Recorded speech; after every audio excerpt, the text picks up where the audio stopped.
Okay, well, I posted a video just yesterday actually, playing my mountain banjo, doing Handsome Molly. And one of the comments I got was from Caribou Bill, and he was asking if I would tell him more about the banjo. Because the banjo that I was playing, my mountain banjo, was made for me by a man named Clifford Glenn, who lives in Sugar Grove, North Carolina. Clifford made me this banjo back in 2001.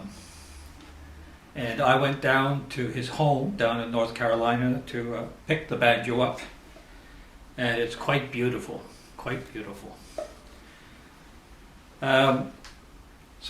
To tell this story, I think I should start at the beginning. Back in 1979, I was living on the West Island of Montreal, and there was a small independent music store down the street from where I lived. And I went in there one day to, I suppose, buy some guitar strings or whatever, and I saw hanging up on the wall a mountain dulcimer. I knew what a mountain dulcimer was because I was interested in folk music. I already played the auto harp. And so I asked the man, "That's a mountain dulcimer on the wall, right?" And he said, "Yes, it is." And I said, "Well, I'd never seen one before." And he said, "Well, I got that from a guy who came in and wanted to trade. I had an old secondhand accordion here in the store. And he asked me if I'd be willing to trade the accordion for his dulcimer." So I liked the look of the dulcimer, so I agreed to it. And I don't know how to play it, so I just hang it up on my wall because it's a beautiful thing to look at. So I asked him if I could see it, and of course he brought it down on the wall, and here it is. And he could see I was very interested in this mountain dulcimer.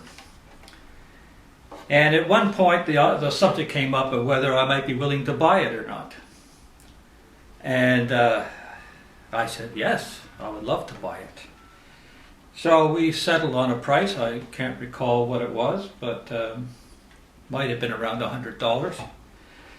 So after I bought it, he said to me, "Now, I can't help you any further. I can't tell you how to play it because I don't know how to play it. As a matter of fact, I know nothing about that instrument. The only thing that I can tell you," he says, "is if you look inside this hole, this sound hole, you'll see written in pencil, Leonard Glenn, Rural Route number 1, Sugar Grove, North Carolina, October 6, 1970.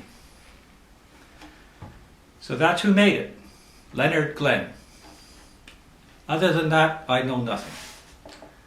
So I went home and, I gradually learned how to play it, and I had it hanging in my living room from 1979 on. And that's the end of that story, right? No. The story is just beginning.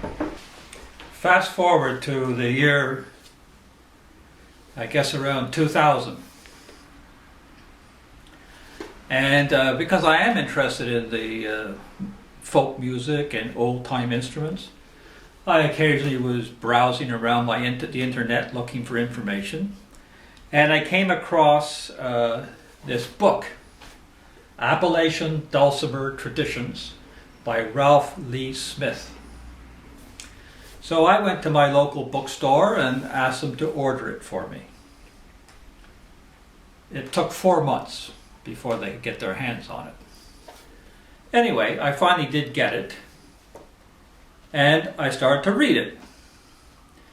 Now I'm, part way through the book when I start reading about people who were instrumental in designing the first mountain dulcimers, and one of those persons was a guy called Eli Presnell.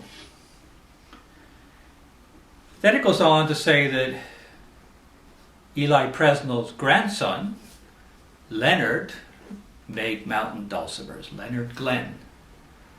So I'm reading that, I'm saying to myself, Leonard Glenn, gee, that really rings a bell. Leonard Glenn. The name sounds so familiar to me. And then I thought, gee, I should go look at that name. It's in my dulcimer. I ran up to that, look, and I say, Leonard Glenn. This is it. This has got a history. So now I'm learning all about the history of the mountain dulcimer. And it covers many sections of the Appalachian region.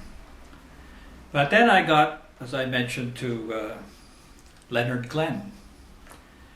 And well into the book, there's a whole section on Leonard and his son Clifford.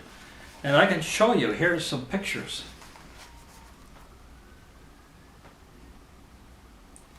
Over here is Leonard and his wife Clara. And on this page is Clifford and his wife Maybelle, taken down at their home in Sugar Grove, North Carolina. So there's the man that made my mountain dulcimer, and this is his son here. So I decided to write Clifford Glenn a letter.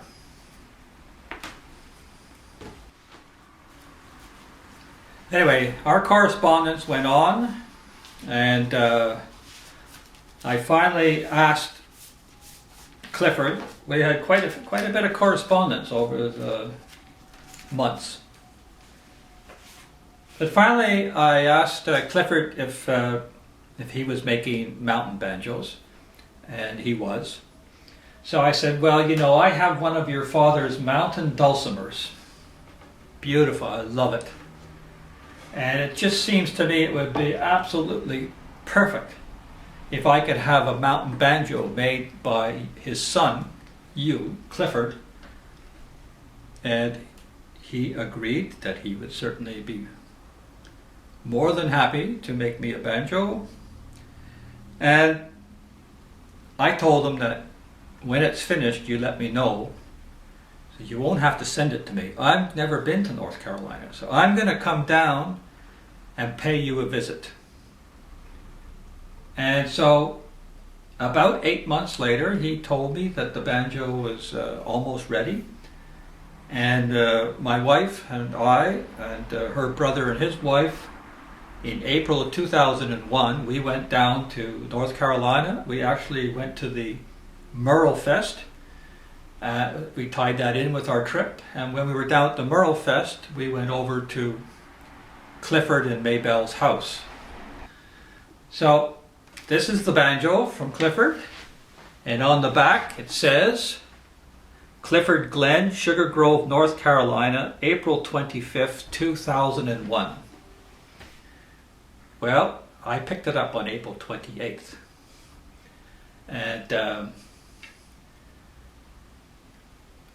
anyway, it was just a beautiful trip.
just